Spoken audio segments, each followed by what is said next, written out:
What's up, guys? I'm flying solo today. I am interviewing our coach, Cody Jefferson of Embrace the Lion, and you don't want to miss this one. If you're a dude, we talk about all dude things, right? And we especially take a deep dive into mental health and how important that is for us guys.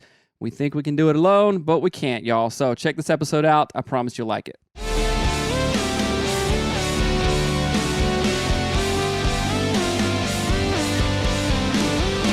Cody, what's up, my man? How's it going, brother? What's going on, man? It's going really well. How are you doing? It's good. It's good. It's good to see you. We got some good weather here out in Seattle. I've been taking the kids snowboarding lately, which is super cool, and it's just super exciting. So, just a little. Is snow good weather? Snow good weather? Is snow good weather? Oh yeah.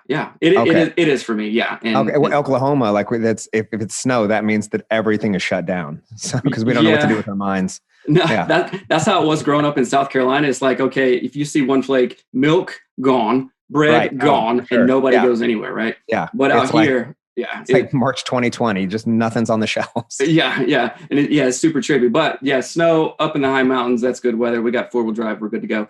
But so just to give our listeners a little backstory. So Cody has been on the show before. I think you were on season 1 a long time ago when we first started hanging out. It was like 4 years ago, I think. Wow. And Cody has been our coach, mine and Melanie's coach. So when we talk about coaching, this is the dude that we're talking about. Cody's a high-performance marriage coach. Why don't I let you tell who you are to our listeners? Yeah, so sure. Cody Jefferson. So I've been in the space for about 4.5 years now. The tagline would just be helping good men become great and helping great men create movements. And so over the past 4.5 years, have created a community of just over 4,100 guys. We focus on 4 pillars: head, heart, health, habits, how you treat your mindset, how you treat your relationships with yourself, with others. And I'm a believer, former pastor of 13 years. So relationship with God, how you treat your body, and then how you treat your time. Typically time is reflective of business. I typically work with CEOs, entrepreneurs, founders, coaches, consultants, speakers, pastors, right?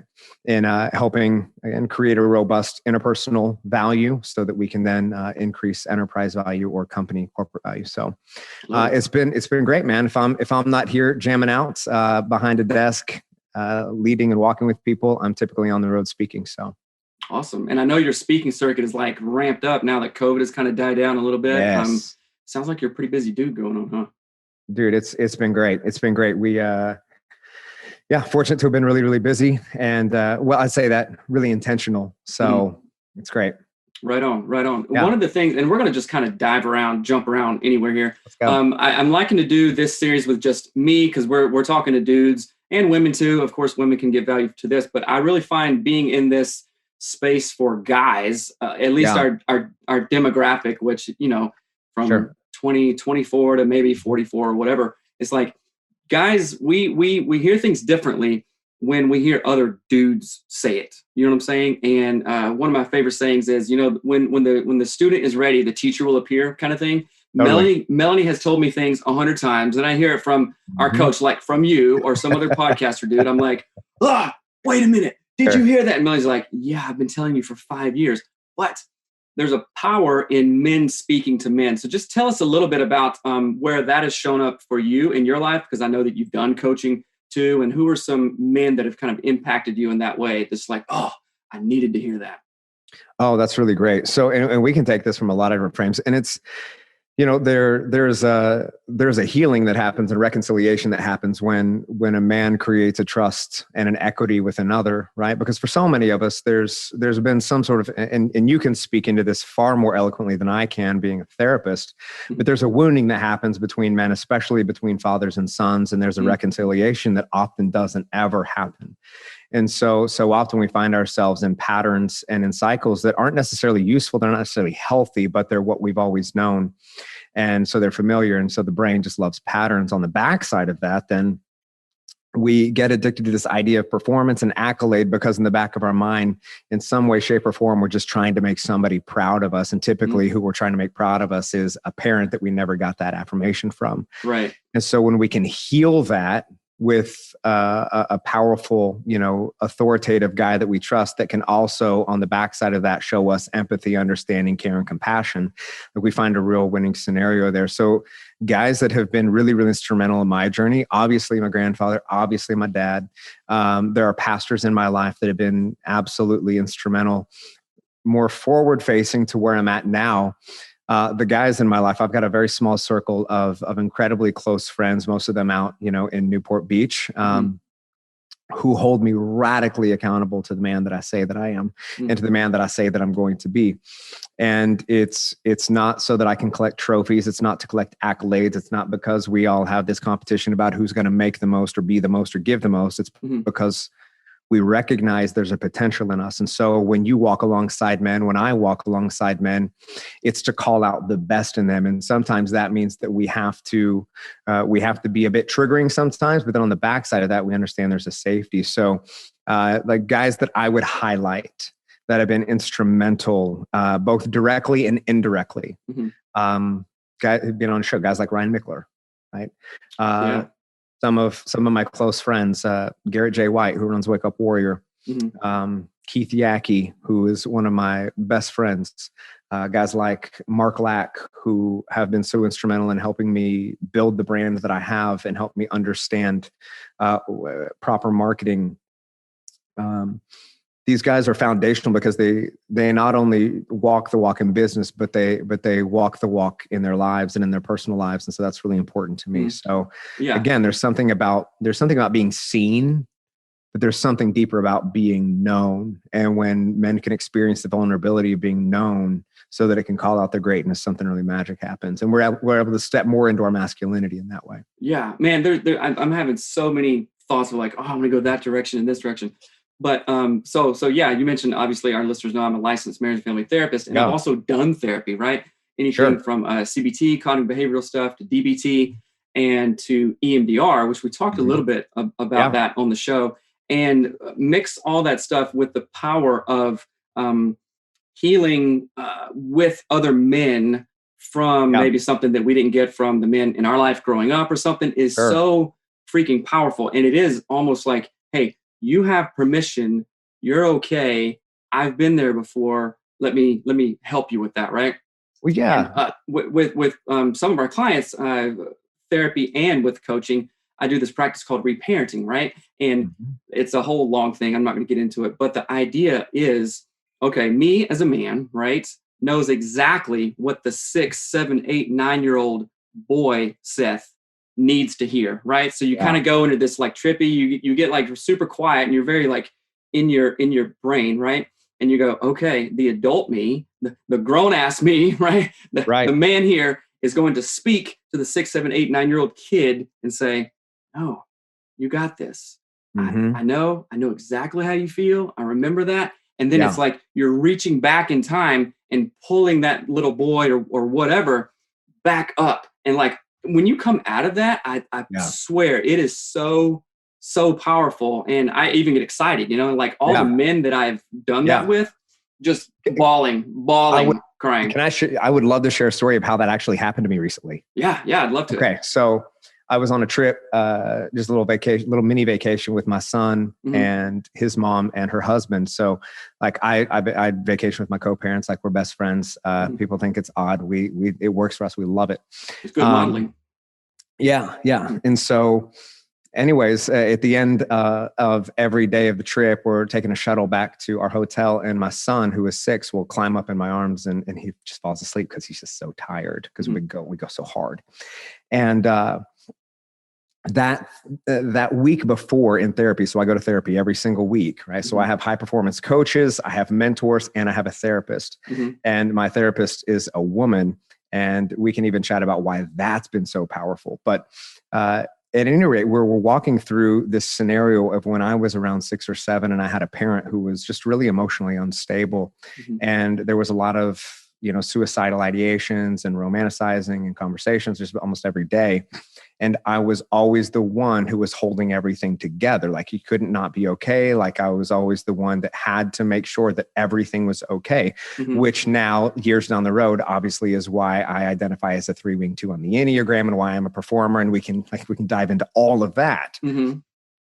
So she asks me, my therapist asked me, like, what did you need in that moment? I said, I just needed to secure the situation. I needed to make sure everything was okay. She said, no, what did you actually need? And I'm like, no, that's what I needed. I needed to make sure everything was okay. I couldn't get there. And she's like, Cody, what did 6-year-old Cody need? Go back there. And I lost it. Yeah. And I was like, I probably just needed what I was giving, which was just somebody to hold me and say, it's okay. Right. Fast forward, like 4 days later, I'm with my son. I'm holding him. He's sleeping. I was never really held as a child. Like that wasn't a frame for me growing up. And so I'm very affectionate with my son, recognizing that wasn't a thing for me. So I am that way. And it was so weird, Seth. Like in that moment, I was like out of myself. And I recognized that I was the 6-year-old that was my son. Right. And I was holding him, but I was comforting myself. Dude, I lost it. Yeah. Like my son's mom actually took a picture of it because it was just such a life-changing experience for me. So everything you're saying, like it's hitting me in a different way. Cause I'm like, dude, I literally just experienced that. Yeah. And it's wild. It's so, I mean, even I didn't really learn about this in grad school therapy and stuff. It was, years later. And having experienced it myself and then being able to walk through other men and also women, I've done that with several women, just the power. And when you say like out of body experience, it is like, obviously there's no like drugs or anything, trippy psychedelics things going on, but just the power of the mind to do that. Like, okay, it's like you're two people in one. I'm the current man and then that kid right now. Yes. And it's just amazing. Right. Yeah. And, I know we've talked about EMDR and the power of that, and EMDR is really helpful in rewiring some of those pathways, right? Because we get so caught up, whether it's trauma or just other maladaptive reactions or behavior, was like, oh, this is our rut, right? And we always go to what we know. So EMDR was really invaluable for me to blow up those ruts, right? Absolutely. And walk differently. It was I went deep fast, right? We can make some jokes about that, but and done. Yeah, and we're done. But I just went in because I recognized like, if this is going to help heal some things, like, let's just go. And dude, it was a shit show. It was so messy. And what I'm finding now, interestingly enough, on the backside of that, and now doing like talk therapy and other kind of behavioral therapies, what I'm finding most fascinating now, having a therapist who she's got more degrees than I've got excuses. And she's so intelligent. So now getting to really marry like the logic and the intellect of, now that you know what you know, now let's look at why the brain does why it does. Let's look at all of the adaptive states. Let's look at sympathetic and parasympathetic. Like, let's look at all of these ways in which we can now create new paradigms. And that, I'm like geeking out over all of that, because now I can take all of that and I can use that. Right. And you can leverage that to literally do anything you want to. At 100%. Right. 100%. And with our coaching clients and with, just people we talk to, I'm like, you know what, we really can do this. You got it. It's an upper limit problem or whatever you want to call it, self-sabotaging. It's with enough work and with enough time and consistency in the same direction, you actually can get there. Right. And if I could just shake people and say, bro, okay, for real, you can. Right. And sometimes I have to shake myself. And so there's a power to that. When I have gotten my ass handed to me by my coach, right, i.e. you, or one of the other most powerful times where I just got ripped to a new one, which was great, by the way. Don't be scared of it if you're scared of it. Was we were in therapy, me and Melanie, when we were going through the terrible time, obviously, that we had. And he looked at me and said, and this is an adult guy, right? Successful, is like a grandpa. I had utmost respect for him. That's number one. You have to respect the people you're working with, or else it won't work, right? And he just looked at me square in the eye and said, "Seth, what are you doing? What are you doing?" And I was like, "Oh God." I didn't have an answer. And it was that moment. It was like, okay, change, boom. Right. And there's been times when during our coaching process, when you've asked the same question, not verbatim, of course, but like, bro, wait, what? Right. And then there's also times where and I think I've told you this before in past coaching sessions, but you said, because we were talking about like my upper limit problems and stuff like that. And you were like, "Seth, if you don't build this empire of a marriage podcast and this coaching business and all this other stuff, somebody else will." Why not you? If you don't do it, somebody else will. Yeah.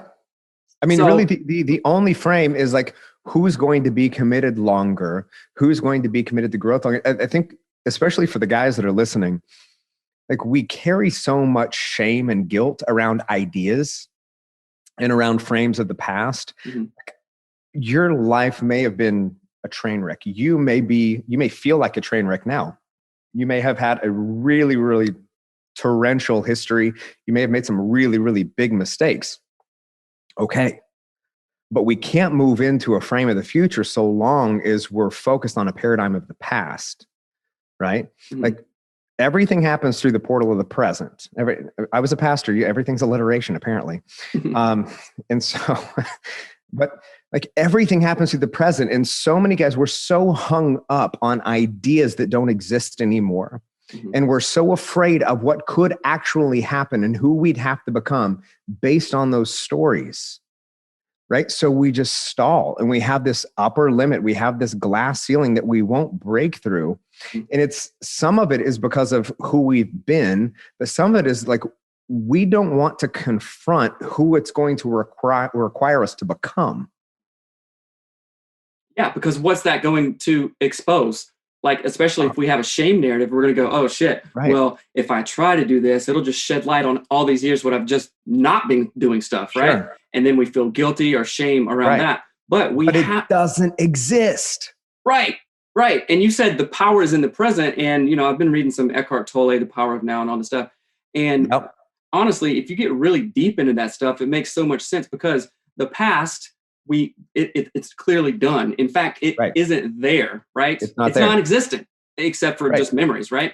And then the future. And those are all biased, Seth. All of those memories serve as a confirmation bias to confirm the suspicions of where you are today. Your past isn't real. Your past is only a confirmation of what you choose for it to mean. Mm-hmm. Right? Yeah, that's why you can tell me yours. Yeah. So just speak on that, because I'm thinking of coaching clients and other folks we talk to is like, "Oh, I failed that one time, so I'm not going to do anything again." But like the power of confirmation bias is so strong and it holds so many people back. But just talk briefly on how that impacts you and how you talk to your clients about that. Yeah. So we can look at failure as shame, condemnation, guilt, right? And so, especially for those of us that were raised in the context of a spiritual upbringing in the church, right? Like that is what, like anything in our past that was, it's all something we have to be reconciled from, right? But if you can look at failure as feedback, right? That it doesn't make you good, bad, or indifferent. Like if we can look at something, we can say, "Man, you know what? I was a real shit show in that relationship." Mm-hmm. But with the frame of my mentality, knowing what I knew, not understanding my triggers, my coping mechanisms, my unhealthy codependency, like not knowing all of the baggage and weight that I was carrying into it that I now know now, how can I have guilt around a person that doesn't exist anymore? Mm-hmm. All I can do is move forward. So if we look at failure as feedback, not as a definition or an assignment, well, then we can remove its power to hold us hostage, right? Because the ego is the ego, the shadow self, we can call it, is the one who wants to hide, prove, and protect, right? But then Richard Rohr, right? Mm-hmm. Richard Rohr, who is this theologian, says that true spiritual contentment is when there is nothing to hide, prove, or protect. Right. So when we can look at this and say, okay, this didn't work. I mean, even in business, this didn't work. That doesn't mean I'm a failure.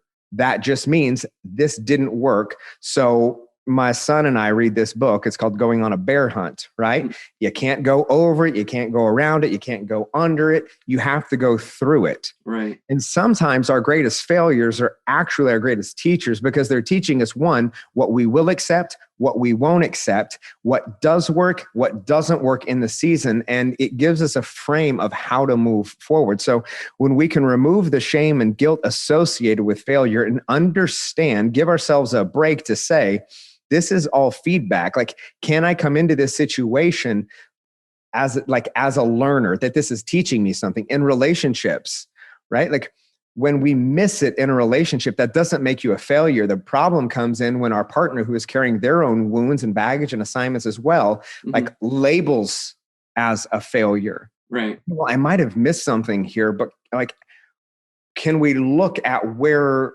I am, where you are? Can we look at our histories, our traumas?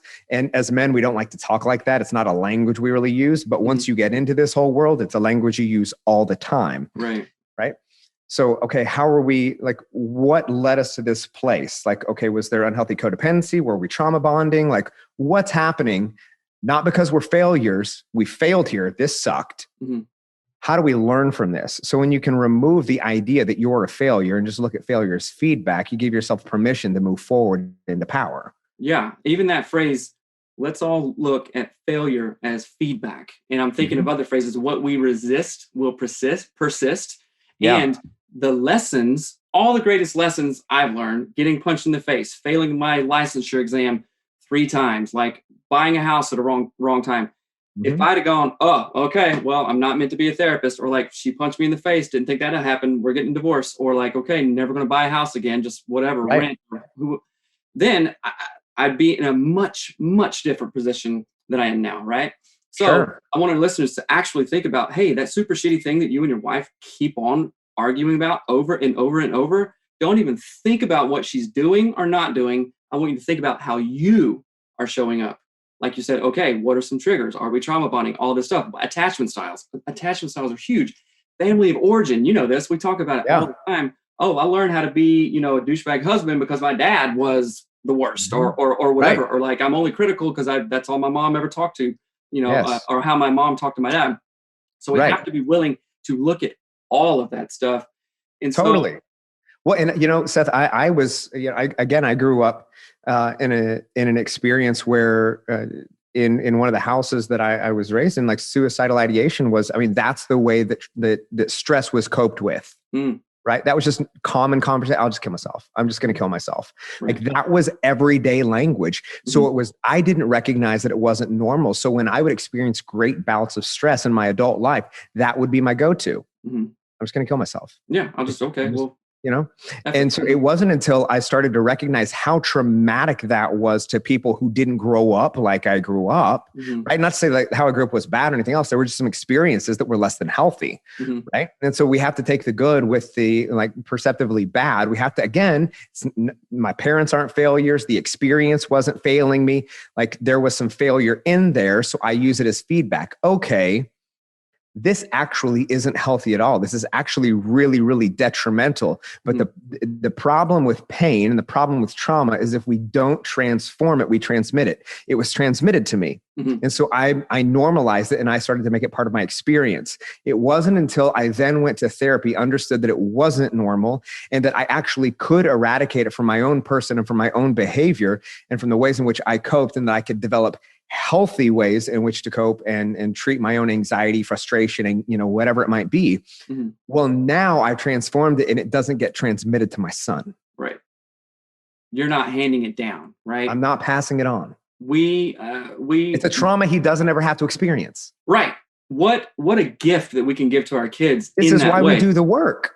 Exactly. Right. And me and Melanie, we say, you or parents out there are creating the family of origin of your kids right now. Yeah. So what are you doing? Are you saying things like maybe one of your parents said, are we drinking? Are we like doing all this other stuff? Because then they're going to have to go to therapy for it, or maybe not, and just like suffer for it. So I love that. If we don't transform it, we'll transmit it. That's really good. Now I want to like kind of jump back here for a minute. So I know that you were a pastor, right? Maybe our listeners don't, but I know you're a pastor for, 15 years or so. 13. Yeah. 13 years. And then you burnout, you had all these health issues that just was like, okay, boom, I'm dying here. Literally. Like you're dying, right? Literally. Yeah. Right. And then I think we maybe have at least a similar experience in that. Like, I grew up Christian, in the church and all that stuff. and then moved out to Seattle and was still Christian. Me and Melly were very active in the church, but then stuff just kind of blew up, and I was like, what is this? What is the church kind of? So, I got to a point, I was like, whatever. I don't even know. I don't want to say walk away from the church, but sure. What was your experience in that? Because over these last 4 years, I've seen you kind of like, hey, whatever, or maybe you weren't as vocal, but you're now kind of going back, like, prayer, believing, all that stuff. Tell me about that. So I got involved in ministry when I was 19. Mm-hmm. And I got involved not because there was like some huge call on my life and I had been committed to the Lord for my entire life. And it was like a season that there was like a dream that I had that was prophetic. And so I walked into this white light. It wasn't that. Mm-hmm. I went to a church and a pastor saw something in me, right? He saw the potential in me. He saw that I was really good on stage. He saw that I had a particular look about me. He saw that I could speak well and I could play music well, and gave me a platform. I am grateful. I would not be where I'm at without it. Mm-hmm. The problem was I didn't have any maturity about me. And all I knew was I'm only as good as my last performance. Charismatic mega church, that was the frame and that was the experience. And so everything is very, very performance driven. And I got really, really addicted to being the best in the room. Again, 3-wing 2, ENFJ, through and through. That's me. I am the guy that is so good at wearing a mask that I didn't know who I was without it. I never matured to know. Mm-hmm. I mean, listen, I was studying theology academically. I was doing everything I could to prove to everyone that I belonged where I was, because deep down, I didn't feel like I did, because I never felt good enough. I never felt like I was worthy of it. I didn't feel like I came from the right, home life. I didn't feel like I came from the right background. I didn't feel like my personality, there was so much dissonance and so much internal angst and frustration that I didn't I knew what to say, right? And it wasn't that I didn't believe. I did. I loved what I was doing, but I didn't have the seasoning. I didn't have the maturity. I'm not a robot, but kind of I was just the product of my environment, and I was good at it until it almost killed me. So then I stepped out of occupational ministry back in 2017. And bro, I went so far to the other side simply because I was so hurt and pissed. Right. I didn't have the accountability. I didn't have it. And that's not the church's fault. It's not an indictment or anything else. I was just so good at wearing a mask that nobody knew anything was wrong. Right. And I didn't even know how to let accountability into my life, because I felt like, as somebody in ministry, everything had to be perfect all the time. And so I was just hurt, man. I was hurt. I was frustrated. I felt like all of my identity had been stripped. I had been a pastor since I was 19, right? I had been in occupational ministry since 19. And then I wasn't. I went through my first divorce when I was in ministry. So then I wasn't a husband anymore. Yeah. I was a full-time dad, and then I wasn't a full-time dad anymore. And so everything was gone. But dude, I prayed the right prayers. I tithed. I went on mission trips. I was the first one in and the last one out. God, what the actual hell? Right? In the midst of my divorce, I lost several family members and friends to various unrelated tragedies that were absolutely horrific. Right? In the midst of that, I go septic because, again, I'm leading all these funerals, being all things to all people, wondering, God, what in the hell? I'm doing everything. What kind of weird Job test is this? Right.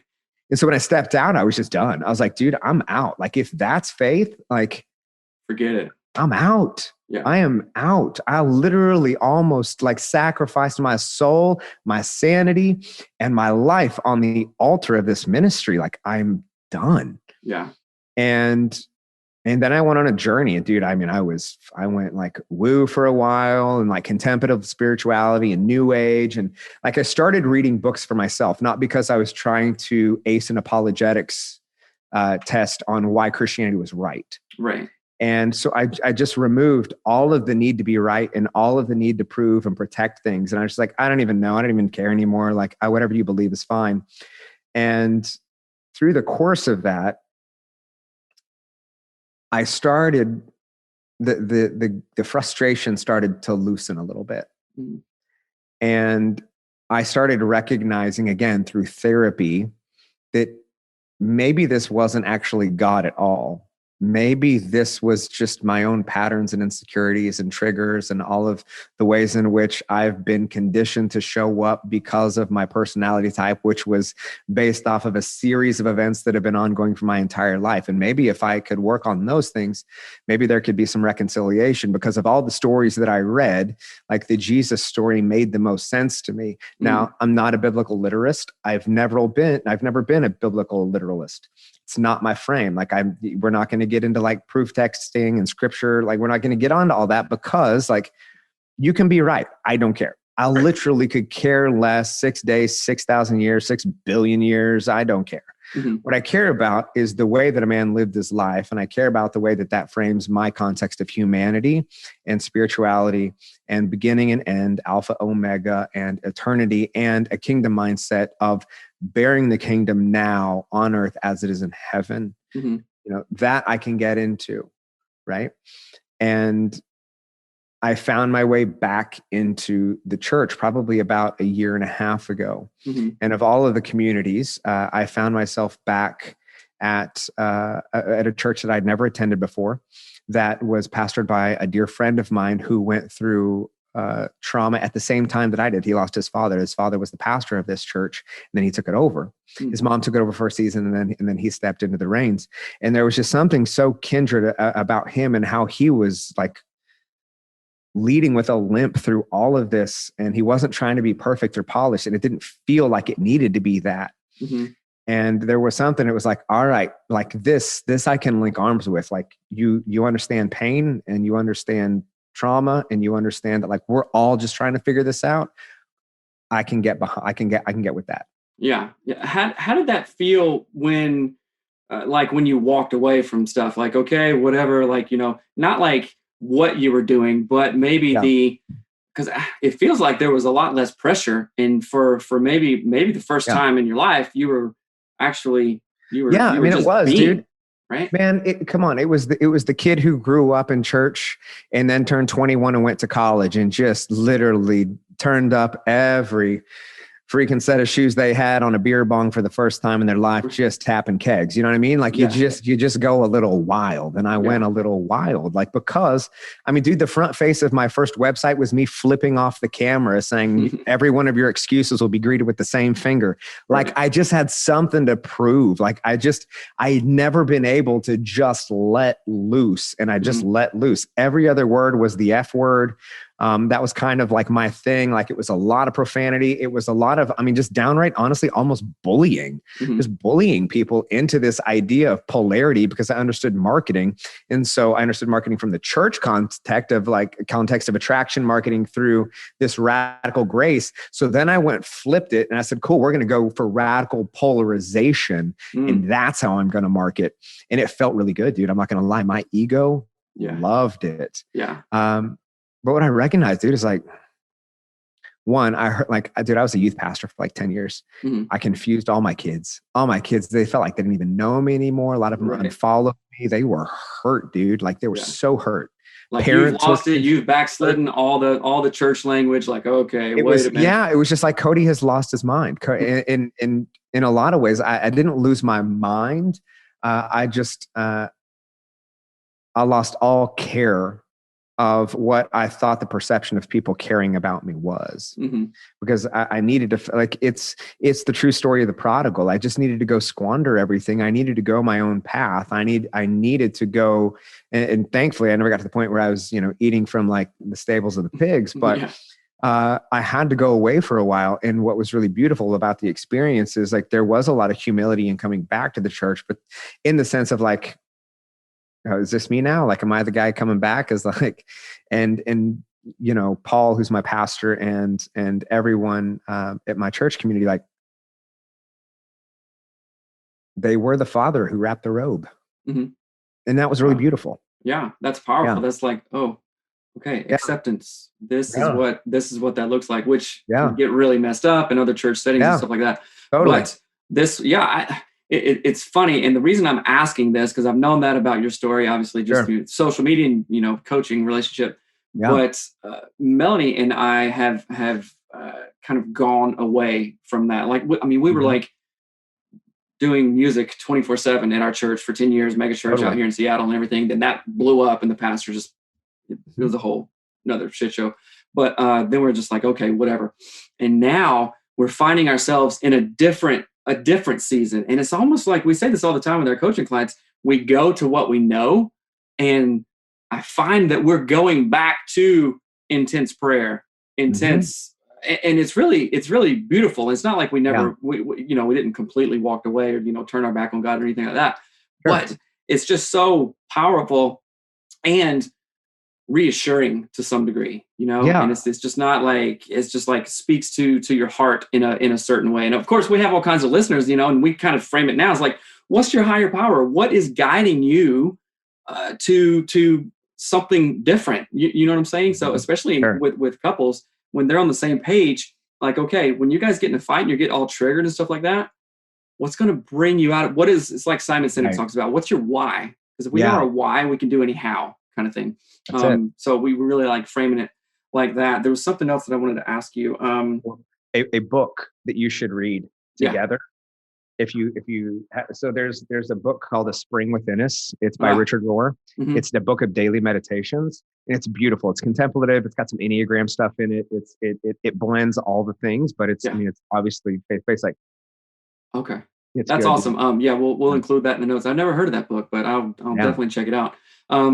Okay, so one thing, when you were talking about how you were kind of like in the bullying phase, F this and F that, let's go and all this stuff. So I think a lot of guys like to hear that because it's like, okay, let's go, bench press 380 or whatever, which that's like, which there is something to physical capability. Like, I'm all about, like, health is one of our pillars. So like, I want you to be physically capable and strong if that's within capability of your physical nature, and that's a possibility. Yeah. So what is the difference? Because it's weird. I'm a therapist and we've talked about this, like going from a therapist to like the coaching, it's very different, right? And I know that I have achieved the greatest things in my life when somebody's pushing me, challenging me, kind of bringing me to that, right? And I really enjoy doing that with our coaching clients. What's the because I can fall into that really easy of like, come on, you got to kick everybody's ass in the thing, and you can do this and blow up the whole world. Which that feels good. I'm not doing it out of ego because I struggle with the same stuff too. It's like, I don't want to wake up at 5 this morning. I don't want to go to the gym. I don't want to do keto. I don't want to do this.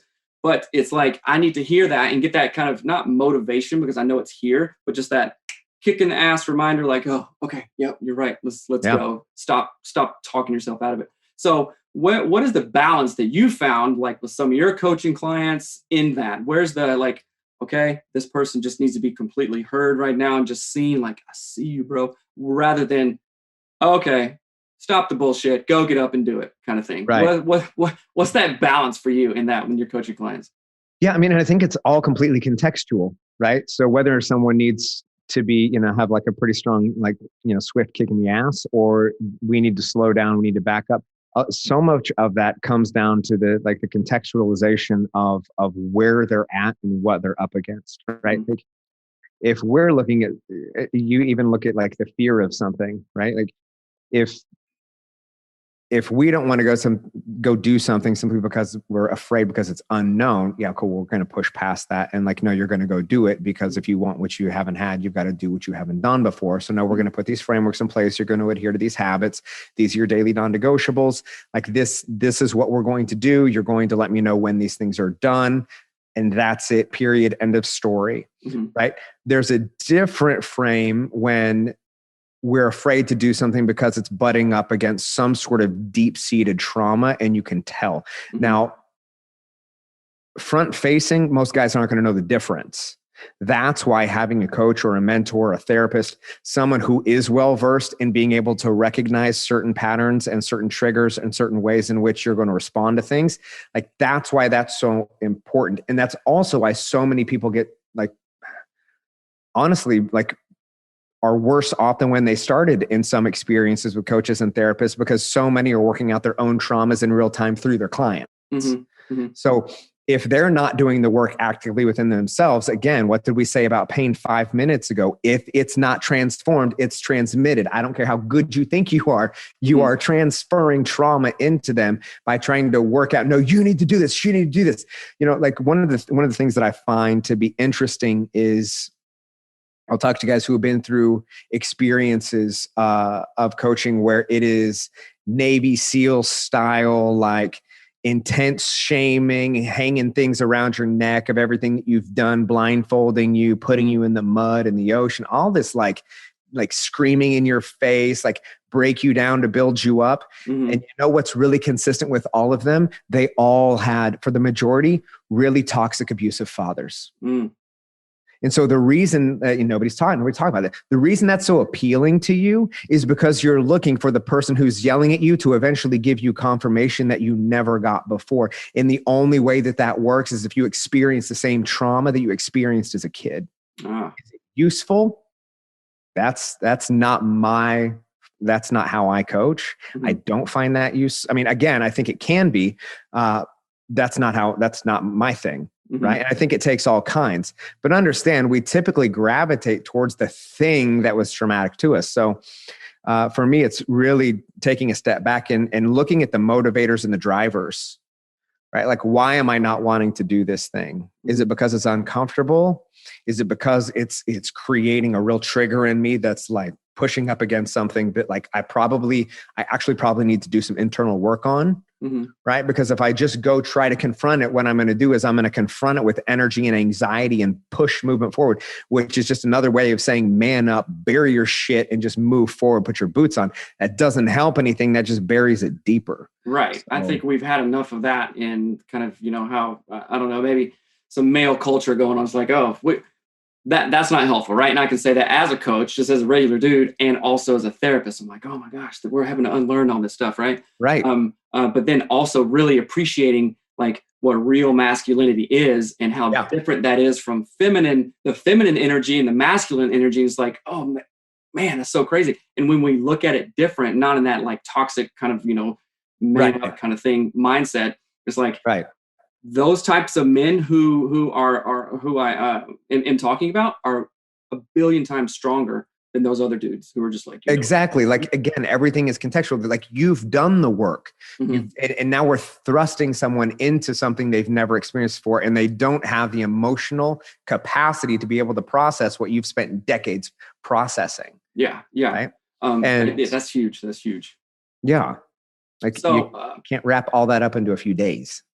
No, it 90 days, 6 months, we do 90-day coaching. But oftentimes we're like, hold on, we're just getting started at 90 days. Sometimes clients don't want to hear that, but it's like, okay, you make that investment, you have skin in the game. If you actually do want to take the island, you got to burn all the boats, not give yourself the option of like, okay, I'm going to slink back here, because that's what you've been doing, for 30 years, for 40 years, however old you are. And one thing I really like to say about coaching is we all think, especially men, I'll just listen to a podcast or listen to a book, or not even do those things. And I'll just white knuckle this thing until I die to prove what? I don't know, nothing. We think we can do it alone, but if we would have done it, if we could have done it, guess what? You would have done it by now.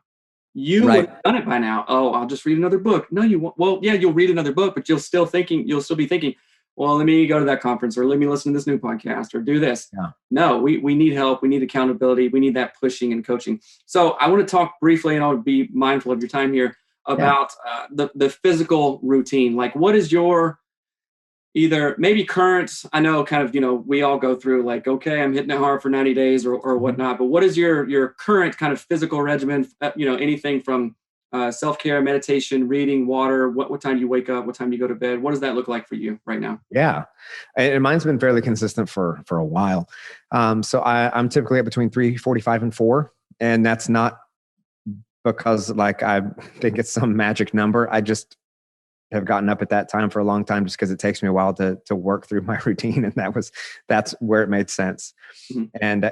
And some people would quote unquote say they're not a morning person. Like, I am. Like, I'm the guy that since I was a kid, when I wake up, I'm ready. Like, I am literally a squirrel on Adderall. I am just ready to go. Mm-hmm.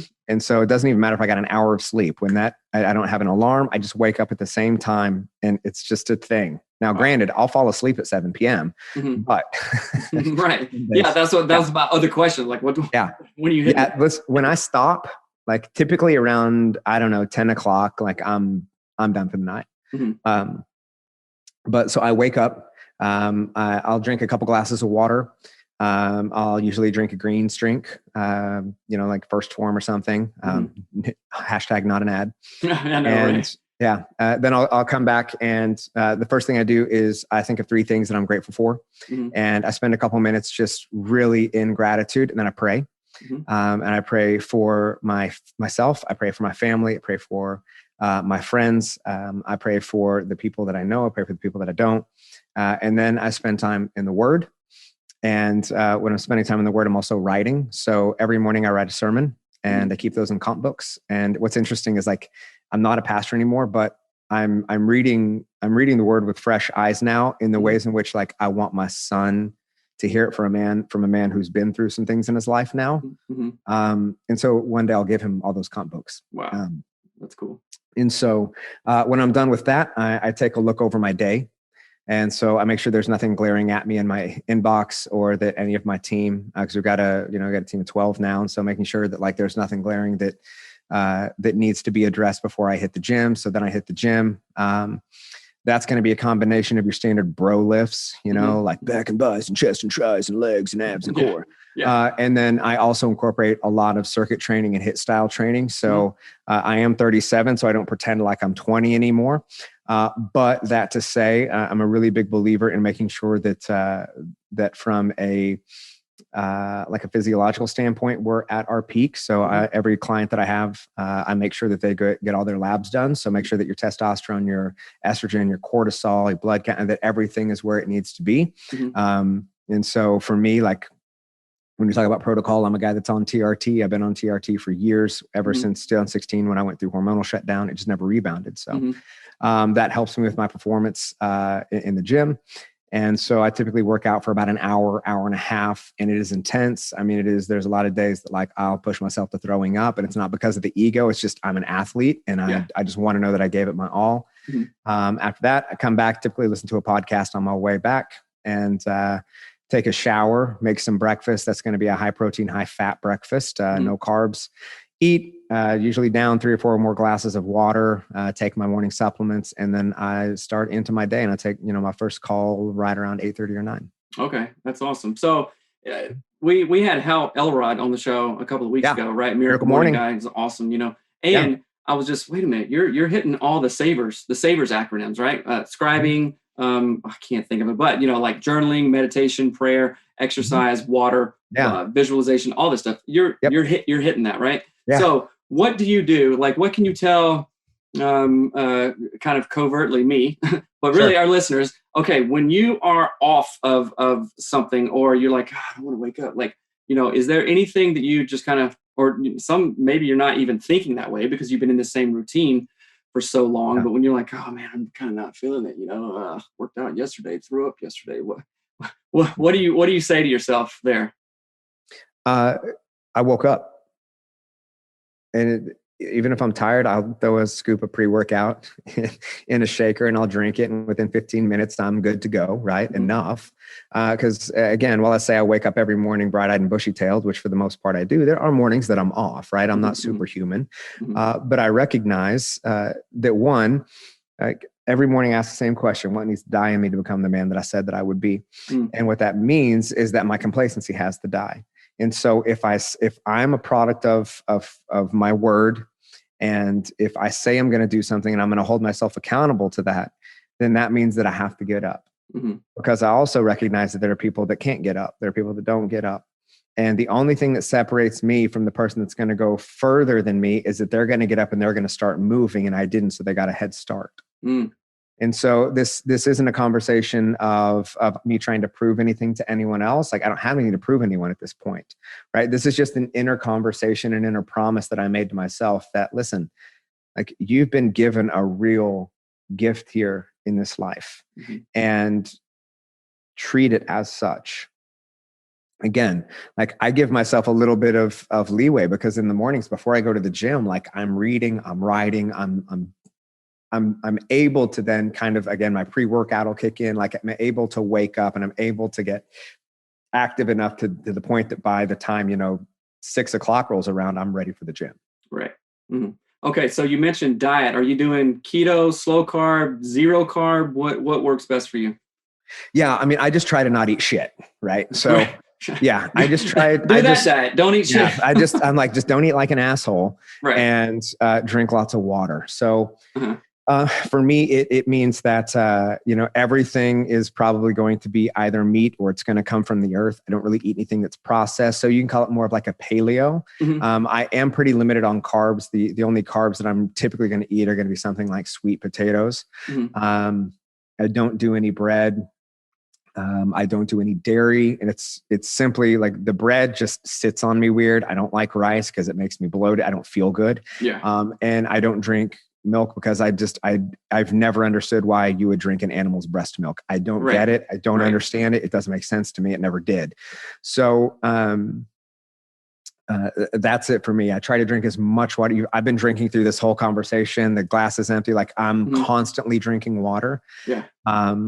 And so all of us have nervous tics. I've turned my nervous tic into drinking water. Nice. I mean, it's useful. So yeah, I have where is it? Right here. It's my half-gallon giant ass water bottle. There it is. Look at that thing. A little dose of apple cider vinegar in there, and so I take ACV pills 3 times a day. Okay, yep, right on. It's so good, right? So that's all right, amazing. I want to wrap this up here. So tell me one thing. You're saying please wrap it up. No, not please wrap it up. I know. I'm just kidding. Yeah, we can go all day, man.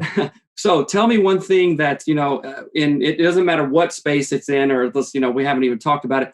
What is one thing right now that is bringing you like jazz? Like, man, yeah, I'm just into RC car racing or anything like that. What is one thing that you're like, I love this right now? What is that for you?